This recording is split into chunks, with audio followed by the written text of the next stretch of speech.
ओम शांति। आज हम एक बहुत सुंदर अनुभव कि कैसे बाबा अपने बच्चों की मदद करता है।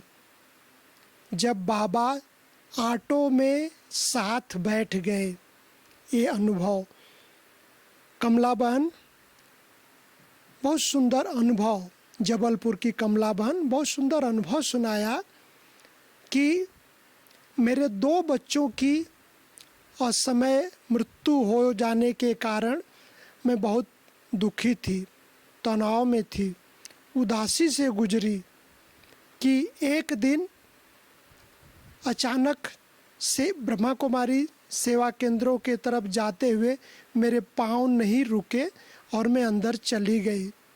वहाँ पर बहन जी ने हमें 7 दिन का कोर्स कराया और मुझे बहुत अच्छा लगा। जैसे लगा कि आज भगवान ने मेरा दुख हरने के लिए मुझे यहाँ बुला लिया है, दुख हर लेगा। मैं 7 दिन का कोर्स की और इसके बाद प्रतिदिन ज्ञान योग की क्लास करने लग गई। सेंटर पर आना जाना क्लास करना शुरू कर दिया। इसके बाद एक समय आया कि एक दिन संपत्ति, एक बड़ी संपत्ति सौदे के लिए कहीं मुझे बड़ी रकम लेकर एक व्यक्ति को देनी थी। मैं एक ऑटो रिक्शा को तैयार करके उसमें बैठ गई और चलने लग गई ऑटो रिक्शा में बैठकर। तभी बैग में से अचानक फ़ोन आता है, मोबाइल पर मेरे फ़ोन आता है किसी रिश्तेदार का। मैंने बैग को खोला, मोबाइल निकाला और ऑटो वाले को उसमें रखी बड़ी रकम उसको दिख गई। मैंने बात किया मोबाइल पर, इतने में उस ऑटो वाले ड्राइवर को लालच आ गई। बड़ी रकम देख लिया बैग में, उसे लालच आ गई। वह इधर उधर रोड के इधर उधर घुमाने लग गया। 2 घंटे तक इधर उधर घुमाता रहा और मुझे कहा कि आगे रास्ता जाम है, इसलिए दूसरी रोड से हम ले जा रहे हैं। जब 2 घंटे हो गए तो कमलावन ने बहुत सुंदर अनुभव कहा कि मैं बाबा को याद करने लग गई। बाबा को याद करने लग गई और बाबा को कहा, बाबा आप ही मेरी रक्षा करो, बाबा आज मेरी रक्षा करो, बाबा आज मेरी रक्षा करो। तब तक जब ले जा कर के हमारे उस स्थान पर, उस गंतव्य स्थान पर जहाँ जाना था वहाँ पहुँचाया, छोड़ा। जब उसे तय पैसे 100 रुपये का तय हुआ था, 100 रुपये के लिए किराए के लिए, मैं जब उसे 100 रुपये देने लग गई तो कहा कि बहन जी आपने हमारे ऑटो रिक्शा में एक बूढ़े व्यक्ति को भी बिठाया है। और उस बूढ़े व्यक्ति ने कहा इधर उधर नहीं घुमाओ, सीधे रास्ते ले चलो, सीधे रास्ते ले चलो, इसलिए उनका भी मुझे किराया चाहिए। तो कमलाबन अवाक रह गई। अपने पर्स से बाबा का फ़ोटो निकाली और कहा कि यही थे।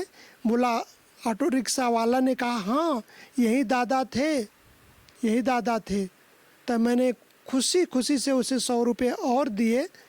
मैंने कहा ओहो बाबा आपने कैसे मेरी मदद की। तो ये रहा कमला बहन का बहुत सुंदर अनुभव। हम सबको एक प्रेरणा देता है कि बाबा का फ़ोटो हम पॉकेट में रखते हैं, बाबा को दिल से याद करते हैं और बाबा को जब बोलते हैं तो बाबा कैसे अपने बच्चों को मदद करता है। तो मदद का ये बहुत सुंदर अनुभव। अब मैं बताऊंगा कि विधि बताना चाहूँगा कि आप किस तरह से उस विधि को आप अपनाएंगे तो बाबा की मदद सदा होती रहेगी। पहली विधि है कि जब भी आपको कहीं अपने घर से, ऑफिस से या सेंटर से बाहर जाना हो तो बाबा के कमरे में ज़रूर जाएं।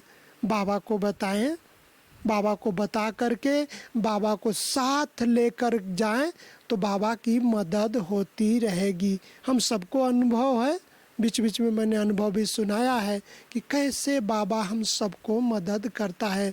बाबा को साथ लेकर चलने से बाबा मदद करता है। तो ये पहली विधि। दूसरी विधि बहुत सुंदर, दूसरी विधि और है। एक अच्छा संकल्प करें, मैं मास्टर सर्वशक्तिवान आत्मा हूँ और हजारों भुजा वाला बाबा हमारा रक्षक है। तो सोचो, जिनका रक्षक स्वयं भगवान बन गया हो, उसकी विजय सदा होती रहेगी। तीसरा संकल्प, ये भी पावरफुल संकल्प है कि मैं मास्टर सर्वशक्तिवान हूँ और सर्वशक्तिवान बाबा हमारे सिर के ऊपर छत्र छाया बन गया हो। जिनके ऊपर भगवान छत्र छाया बन गया हो, उसकी रक्षा सदा होती रहेगी। ये प्रैक्टिकल अनुभव भी है। इसका प्रयोग करने से बाबा मदद करता, हर एक को मदद करता है, अनुभव होता है सभी को। तो इसका भी प्रयोग करें। तो इस चल रहे इस विनाश काल में बाबा हम सब की रक्षा करेगा, उसको हम बार बार याद करें। तो बहुत बहुत धन्यवाद। हमारे इस YouTube चैनल को सब्सक्राइब करें, लाइक करें। ओम शांति।